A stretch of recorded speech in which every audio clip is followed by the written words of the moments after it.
Sin duda que preocupa la situación de violencia imperante en nuestro país. Tenemos que saber primero cómo fue que llegamos a esto, por qué se descompuso tanto la situación social en nuestro país, por qué tantos asesinatos, por qué esta violencia desatada.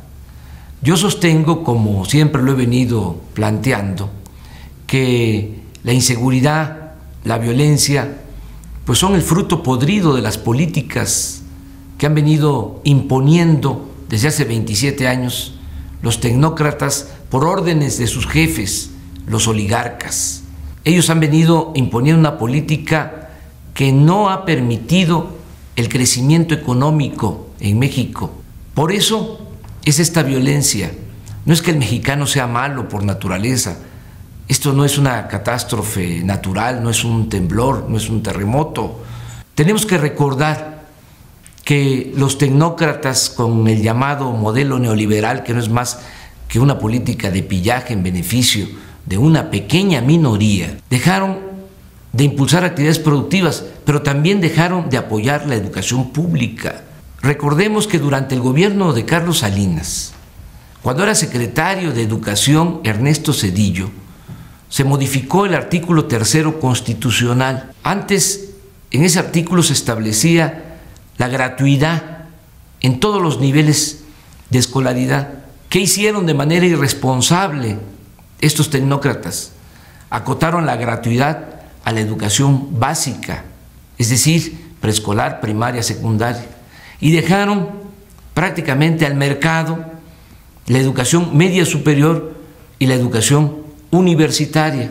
A partir de entonces el gobierno dejó de invertir en educación media superior y en educación superior. Se dejaron de construir escuelas preparatorias, se dejaron de construir universidades públicas, y entonces no hay espacio para los jóvenes, ni en el nivel medio superior ni en el nivel universitario, y se les rechaza con el pretexto de que no pasan el examen de admisión, cuando en realidad lo que sucede es que como no hay inversión, como no hay presupuesto, no hay espacio en las universidades para atender toda la demanda. A partir de estas modificaciones creció la matrícula de escuelas privadas. Yo no estoy en contra de la educación privada. El que tiene para pagar una colegiatura lo puede hacer, está en su derecho.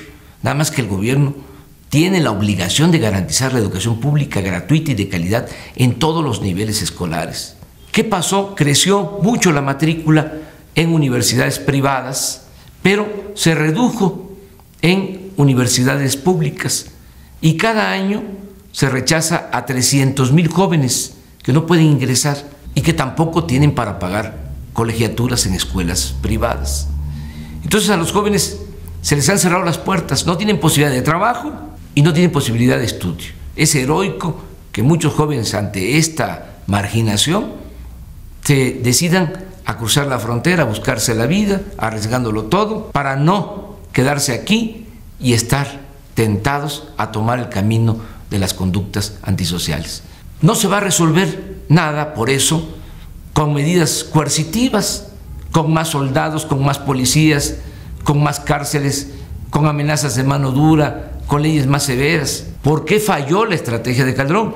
Porque comienza, primero, de manera irresponsable, pegándole un palazo al avispero, a lo tonto, sin tener una verdadera estrategia, sin atender el problema de manera integral, poniendo por delante el programa social, el empleo, el bienestar. La manera más eficaz de enfrentar el problema de la inseguridad y de la violencia, la manera más humana, inclusive más barata, es creando empleos y garantizando el bienestar del pueblo. Fui a Ciudad Juárez y propuse un plan con 8 puntos. 1, que se den becas a todos los estudiantes del nivel medio superior y del nivel superior, que no haya deserción, que todos tengan una beca. 2, que se construyan escuelas preparatorias, que se amplíen los espacios de la Universidad Pública de Chihuahua en Ciudad Juárez. 3, que haya un seguro para el desempleo, para que el que no tenga trabajo reciba mensualmente un apoyo en tanto consigue empleo. 4, que haya pensión universal para todos los adultos mayores de Ciudad Juárez. 5, que haya becas para todos los discapacitados de Ciudad Juárez. 6, atención médica y medicamentos gratuitos. 7, créditos para ampliación, reparación, construcción de vivienda. Y 8, un programa de desarrollo urbano, que se introduzca agua potable, drenaje, alumbrado público, pavimento en las colonias populares. Casi la mitad de las calles en Ciudad Juárez no tiene pavimento. Que se construyan instalaciones educativas, de salud, unidades deportivas, casas de cultura, guarderías, no solo porque hacen falta estas obras, sino que de esa manera se generan empleos. Hay un efecto multiplicador.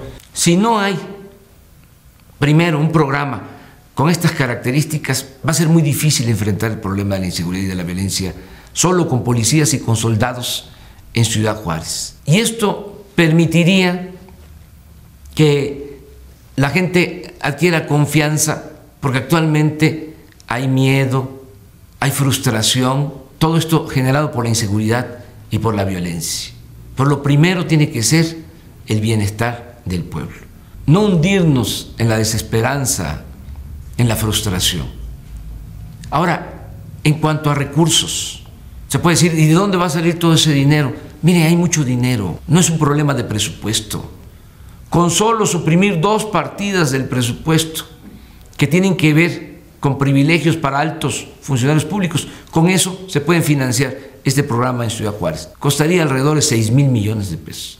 Con solo quitar la atención médica para los altos funcionarios públicos y la caja de ahorro también para los altos funcionarios públicos. Con eso se tendría más de 6,000 millones de pesos para financiar un programa de desarrollo social en Ciudad Juárez. Y así se tiene que hacer a nivel nacional. Lo primero tiene que ser la gente, lo primero tiene que ser el desarrollo, lo primero tiene que ser el empleo, el bienestar. La paz es fruto de la justicia.